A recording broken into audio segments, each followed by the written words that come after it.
getting that proverbial monkey off your back. Not that it really rained on him the way that it does on other players, but the fact that he got it done. You're a champion now, and that pressure is shredded from your shoulders, not just for him, but for a stud like Middleton, whose mid-range game is pure, for a guy like Jrue Holiday, who didn't have another good shooting night last night, but find different ways to beat you, along with Bobby Portis and P.J. Tucker. I'm so happy for him. James Harden, Dwight Howard, CP3, Russell Westbrook, all departed from Houston looking for a crown, even though Dwight got his last year. P.J. Tucker got his now. I'm really, really happy for him. When you look at what they have together and they're already a champion, pressure's no longer on them. That could make them even more lethal.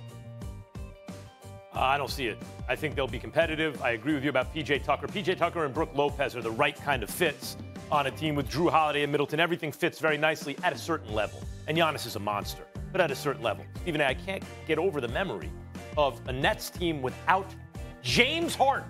Of all of the players on the Nets, the guy who, to me, made them, like, impossible. I know you say KD. I said Harden played the best basketball of his career last year. I thought game for game was the best player in the league in both conferences. Without Harden, they were beating the brakes off the Bucks. An average margin of like 20, 25 points. Without Harden?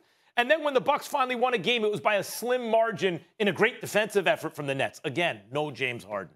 And then no Harden or Kyrie. And Harden comes back. He's not himself, obviously. It gets to a game 7. If KD's foot's not on the line, if KD hits an open shot, they lose right there. Again, no Harden, no Kyrie. No real Harden, no Kyrie. If the Nets are healthy, the Bucks don't even have a chance next year. They don't have a chance. It's a blow. Like, the Nets are so much better than the Bucks if they're healthy. I'm taking into account what you're saying about, hey, Kyrie's sometimes not there. Harden was whatever. But then even if they got past the Nets, Stephen A., they got to get past the Lakers, AD and LeBron. You can't just rely on injury every year.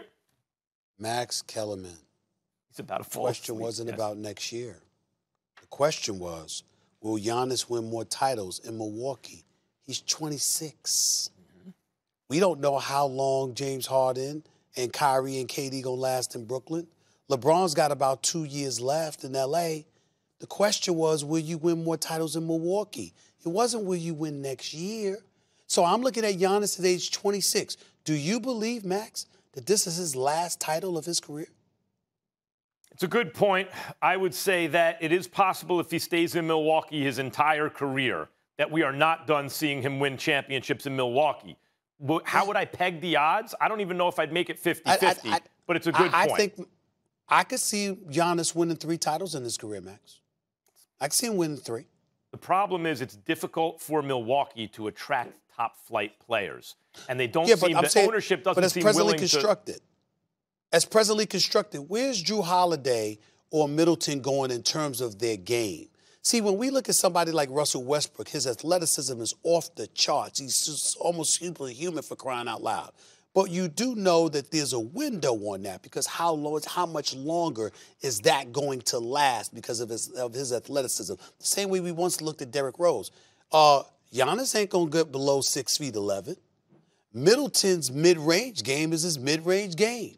Jrue Holiday's ability to play defense could be there for years to come. I would have given KD more credit for this Brooklyn win, even though they still have the most talent, because throwing guys together is harder than it's harder to win that first year, as we saw in Miami, than it is like what KD did was different, guys. The Boston Celtics, with the team that you were on, Perk, Garnett was an MVP level player. But Pierce and Ray Allen weren't. Let's just be honest. They were all-star level players. And Hall of Famers. Hall of Famers. Yeah, but there's a difference. But you could say, who's better, this guy or that guy? The MVP level is better than the all-star level. Pierce and Ray Allen are Hall of Famers. There are higher levels of player. Like, for example, Kevin Garnett. That was what the Warriors had. They had an MVP player in Steph.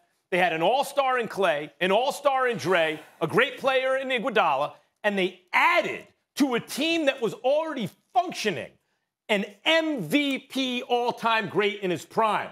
That is completely different than what all these other circumstances are. That's why those rings, to me, it's like you couldn't not win. How do you not win if they just won 73 games, came a play away, and then you add KD? That's different than LeBron. That's a super-duper team. It's different. Well, let me say a couple of things. Number one, Paul Pierce was called the truth for a reason, because he closed. Number two, Ray Allen, I would remind you that if it wasn't for the exceptionalism of Steph Curry, I would remind you that the all-time three-point king would be Ray Allen. This brother was something special. And by the way, I just recently heard he was in some kind of bike accident or whatever. I hope he's all right. Nothing but the best to that brother. I love Ray Allen. So I want to say that.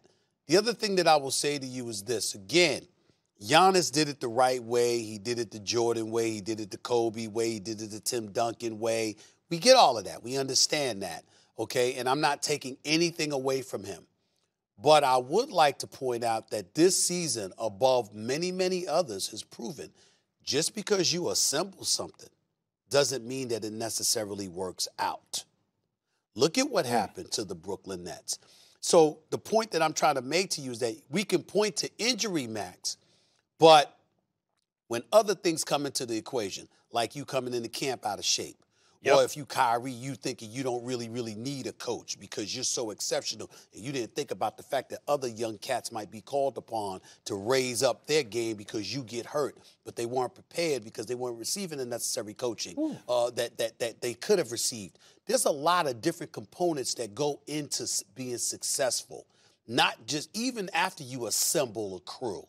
And the bottom line is, I can't dismiss the championships that KD earned, nor that LeBron earned, because they still had to work their butts off in order to become champions.